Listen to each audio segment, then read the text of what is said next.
C'est un film qui parle de tellement de choses avec énormément de simplicité, de réalisme et de sincérité.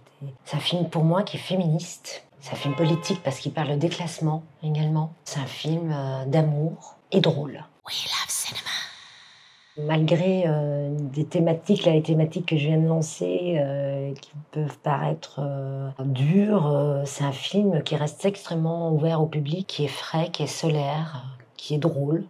Parce que Valeria Bruni Tedeschi est juste magistrale dedans. Elle a une folie qui est absolument émouvante et absolument inattendue, drôle, bouleversante. Elle invente. Chaque geste de sa part, chaque regard est quelque chose de magique. Enfin, en tout cas, moi, c'est comme ça que je le perçois, quoi. Et moi, je suis Nora. Le personnage de Nora, c'est une femme qui a la cinquantaine, qui était à un bar à chicha, juste en face du bâtiment, d'un espèce, tu sais, c'est les tours, là, c'est dans une cité, la périphérie parisienne, là où généralement sont concentrés ce qu'on appelle les oubliés, les invisibles, ceux que la politique a oubliés depuis longtemps et qui sont livrés à leur propre sort, obligés quelque part de se créer leur propre bonheur. Comment je croise la route de Nicole, le personnage incarné par Valéria, c'est plutôt elle qui traverse la frontière de l'immeuble dans lequel elle habite pour venir chez moi dans mon bar, ce qu'elle n'avait jamais osé faire auparavant. Pour elle, c'était un autre monde. Quand je dis autre monde, parce que le personnage de Valéria, c'est une femme qui vient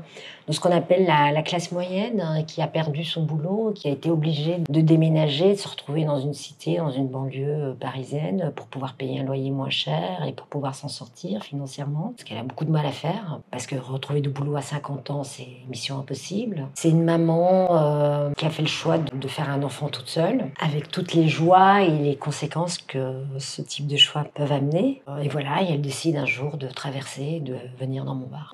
Nora va regarder cette femme et va lui dire que cette femme a le droit au bonheur. Parce que cette femme a l'impression qu'elle n'a plus le droit à ce bonheur-là. Et Nora va la regarder et va lui faire comprendre qu'elle a tellement de choses encore à vivre et qu'elle n'est pas juste une maman et que c'est aussi avant tout une femme, quoi. Et pas n'importe quelle femme. Femme qui est belle à l'intérieur, à l'extérieur et qui a encore tellement de choses à donner. Que Nora, elle arrive dans cette cité à trouver son bonheur, à vivre quelque chose qui lui plaît en fin de compte. Elle aime son bar, même si c'est un petit boui-boui ou perdu au milieu de nulle part. Elle aime les gens qui fréquentent ce bar, elle aime cette jeunesse qu'elle connaît, qu'elle côtoie, elle connaît chacun de leurs noms. Ce sont tous des petites sœurs, des petits frères et elle a réussi à trouver sa place et à voir du ciel bleu même là où c'est tout noir. L'optimisme, elle le dit, Nora, si tu le crées pas toi, ton bonheur, il y a personne qui va te le donner. Les personnages osent l'optimisme à un moment donné aussi, parce qu'ils sont arrivés à un point où c'est ça, où on se pend, quoi. C'est montrer aussi la banlieue en dehors de ce qu'on a l'habitude de voir. Ils n'ont pas tous un flingue, ils n'ont pas tous envie d'aller cambrioler,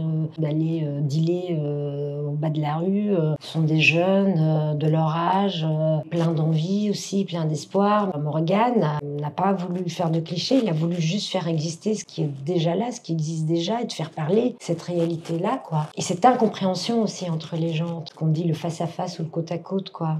Il y a cette revanche comme ça sur la vie et de se dire que tout est possible. Et même passer 50 ans, de pouvoir parler de la beauté, il y a quelque chose de poétique. Dans cette banlieue, tout d'un coup, il y a quelque chose de très poétique. Les choses sont dites de façon très simple, sont jouées, je crois, de façon simple. Parce que quand je dis simple, dans la générosité du jeu, dans la générosité de l'incarnation, sans fioriture, je veux dire sans effet. Et tout ça fait pour moi un grand film. Le propos du film, les propos du film.